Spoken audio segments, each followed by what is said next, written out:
Bismillahirrahmanirrahim. Alhamdulillahi hamdan katsiran tayyiban mubarakan fihi kama yuhibbu rabbuna wa yarda. Wa asyhadu an la ilaha illallah wahdahu la syarikalah. Wa asyhadu anna Muhammadan 'abduhu wa rasuluh sallallahu alaihi wa ala alihi wa sallama tasliman mazida amma ba'd.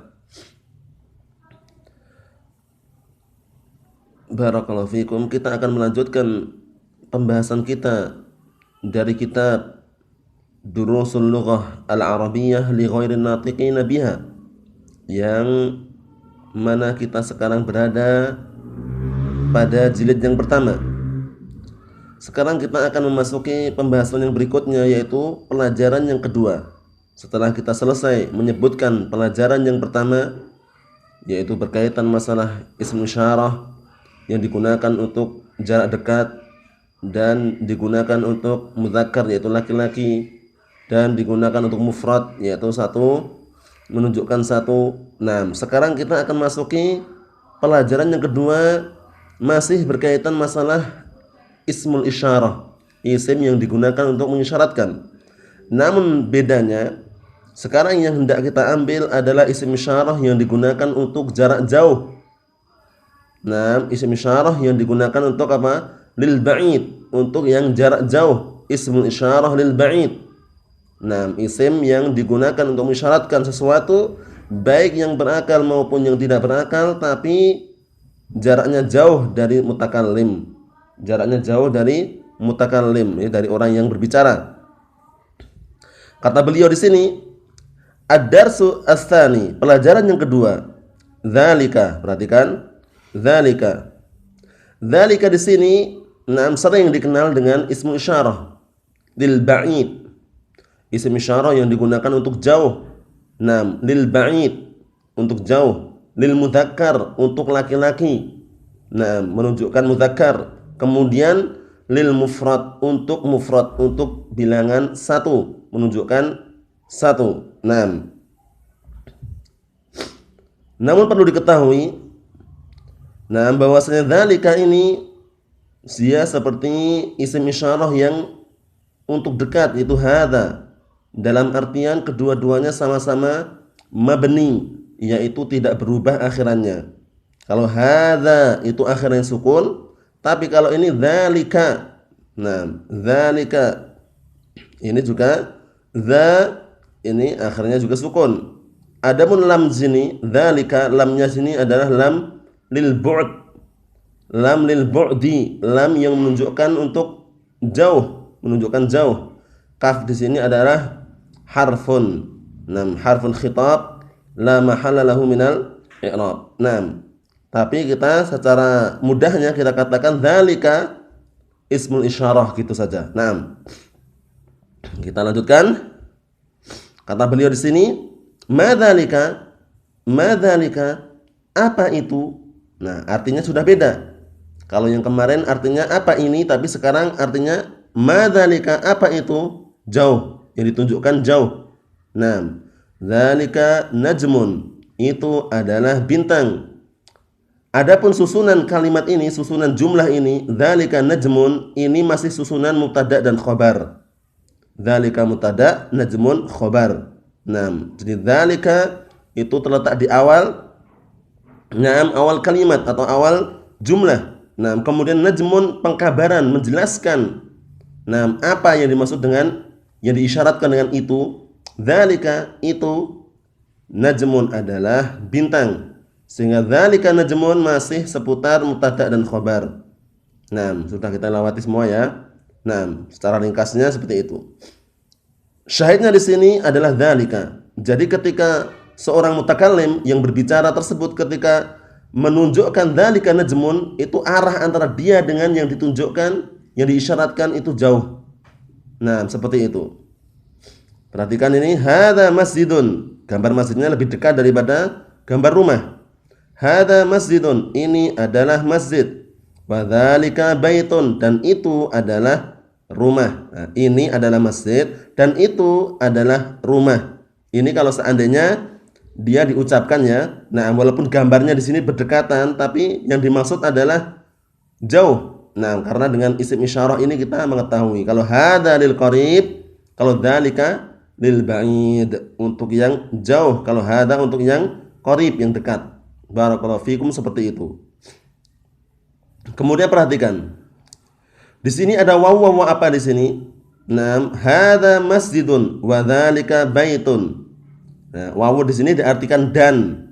Nah, wawu ini sering disebut dengan wawu ataf ya, wawu ataf. Nah, jadi ini adalah masjid dan itu adalah rumah, seperti itu. Hada hisanun wa dzalika himarun.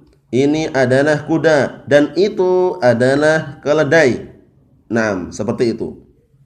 Adzalika kalbun? Naam, la dzalika kitun. Apakah itu adalah anjing?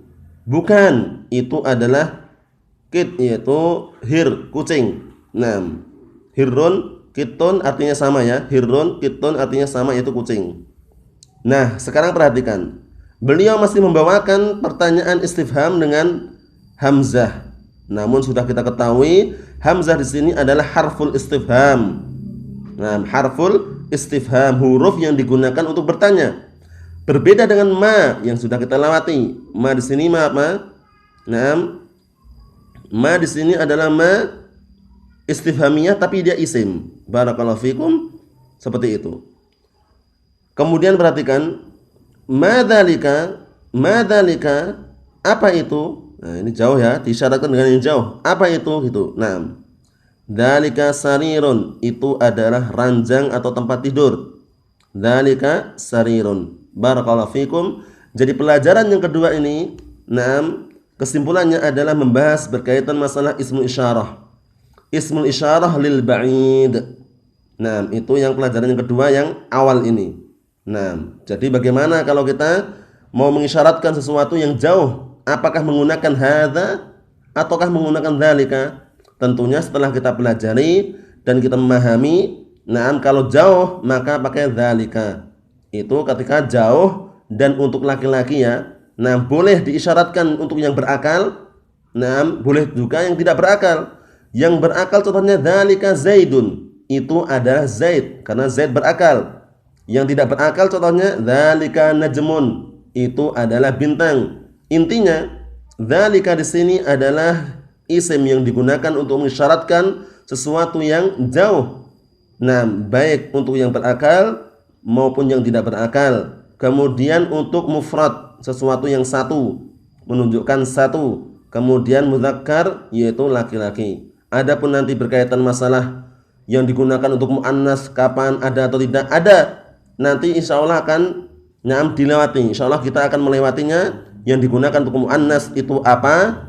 Yang digunakan untuk muannas untuk jarak dekat itu apa? Kemudian yang digunakan untuk mengisyaratkan muannas jarak jauh dengan lafaz apa, itu semua akan kita lewati insyaallah taala. Cuman kita sekarang menyebutkan apa yang dialurkan oleh al-muallif, yang disebutkan oleh muallif, kita ikuti aluran yang disampaikan oleh al-muallif supaya tidak kesulitan atau kesusahan. Nah, barakallahu fikum, seperti itu. Nah, kita lanjutkan dikit lagi. Nah, beralih pada halaman yang selanjutnya. Kata beliau sini, perhatikan. Man hadza wa man dzalika. Siapa ini dan siapa itu? Ingat, man adalah isim istifham, isim yang digunakan untuk bertanya, namun untuk yang berakal. Nah, perhatikan baik-baik di situ. Man hadza wa man dzalika, siapa ini dan siapa itu? Naam, hadza mudarrisun wa dzalika imamun. Di gambar kelihatannya ini mudarris sedang menuliskan sebuah pelajaran atau pembahasan di papan tulis. Kemudian wa dzalika imamun, itu adalah imam. Gambarnya orang salat semua itu ya.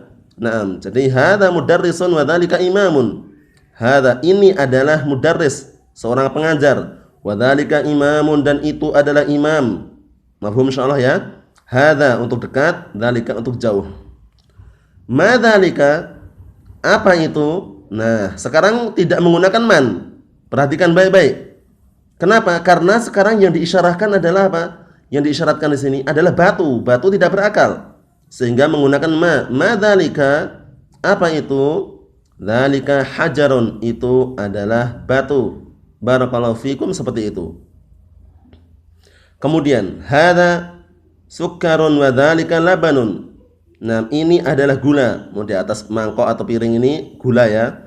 Ini adalah gula, wa dzalika labanun, dan itu adalah susu. Nah, sekarang perhatikan di situ.